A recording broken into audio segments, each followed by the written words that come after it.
Hello, everyone. The clip you're about to hear is from one of our exclusive Patreon episodes on a recent horror release, and just like all of our other episodes, it might include major spoilers for said horror release, so don't listen to it if you haven't already seen it. You've officially been warned. And if you'd like to hear the full episode, just head on over to patreon.com/horrorqueers and subscribe today. Without further ado, here is your exclusive Patreon clip.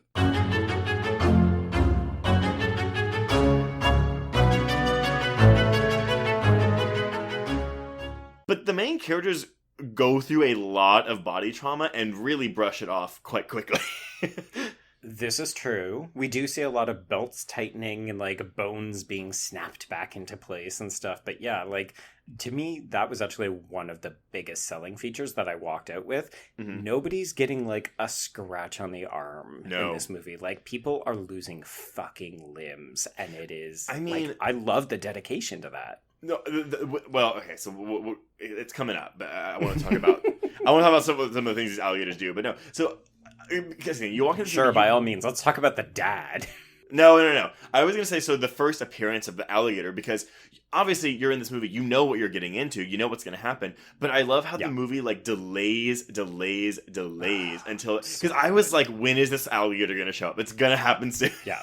And the movie knows that, right? Yeah. And it's very much like, okay, we know that you know, and we're not going to give it to you, and we're not going to give it to you, and how far is she going to... Oh, there's a fucking alligator. And it busts out of the fucking stairs, and it is... I think I jumped out of my seat. Yeah. That's the first, like, really good one. And it's so good because the reason it's effective is because you know it's coming and it's just a matter of time. But it's not like a stinger music cue. It's like a very well-timed scare. Oh, I guess, too, we can talk about just the alligators themselves, which, by the way, all of them were CGI except for there's a shot when you see Haley and like the camera's like looking through the open jaw of the alligator. The jaw itself was practical, and then there's like one other shot of the alligators that are practical, but otherwise they're all CGI. And for a movie that, you know, is relatively low budget, I thought the CGI was really good. Okay, you figuratively just blew my fucking mind because I was like, I can't believe how good the practical effects in this movie are. No. I literally thought that all but like a couple of the swimming shots, I thought they were all practical. No, they are not. Like that is entirely fucking CGI. Crazy. I know. These alligators are so good looking.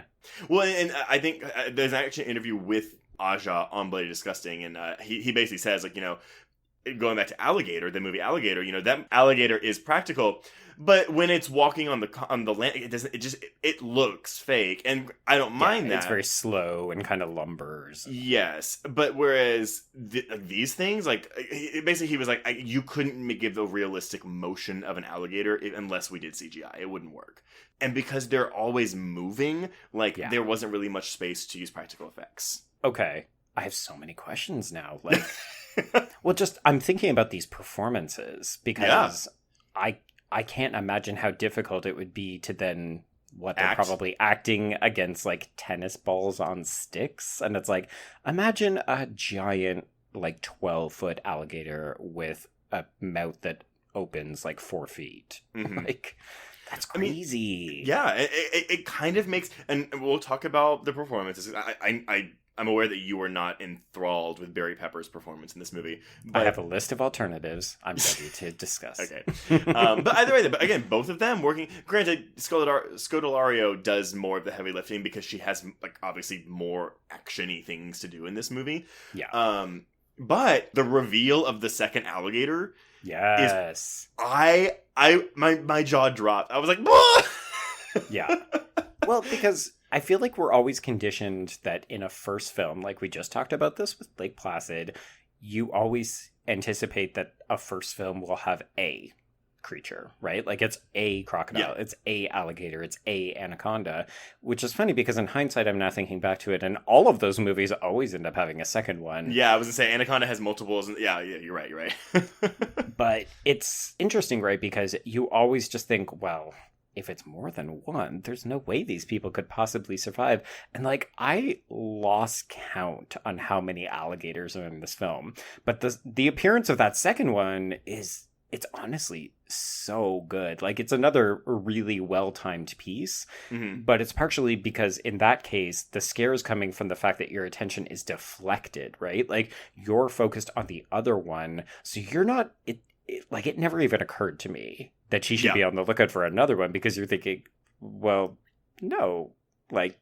And what I love is, too, because that thing bites the fuck out of her, and then, like, tosses her back and forth, like hitting her against the... Like, it's an overhead shot, and it's brutal. I was, like, wincing watching this happen to this girl.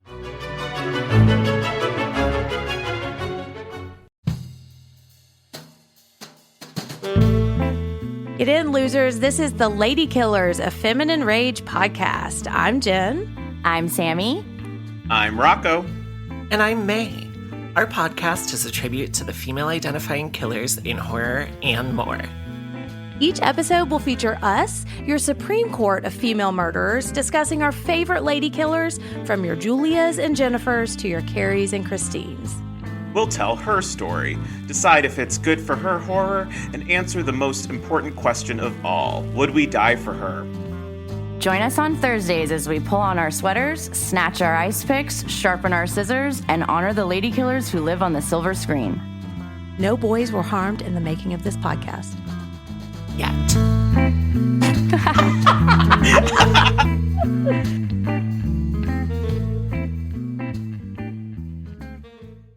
It was late in the afternoon when the professor and I took our way towards the east, whence I knew Jonathan was coming. Jonathan Harker has asked me to note this, as he says he is hardly equal to the task, and he wants an exact record kept. Dear Madam Mina, I have read your husband's so wonderful diary. Strange and terrible as it is true. I will pledge my life on it. God preserve my sanity, for to this I am reduced.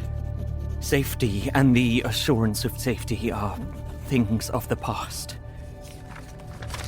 I am in hopes that I shall see more of you at Castle Dracula.